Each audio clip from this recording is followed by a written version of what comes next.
Abot pa nga dito. Wari kayo ito yung may ano eh. May dami na rin tao.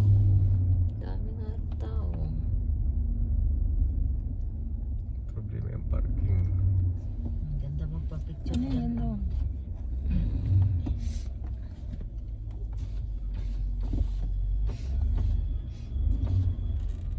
Inukit nga din.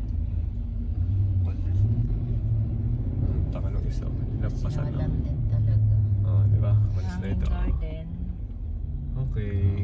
Ganun lang. Antay ka lang. Tapos, nag-aantay ka na matagal sa likod. Tapos ito yung meron ng di ba? Dali-dali, Samuel! Dito na tayo. Hanap na iba. Yan na.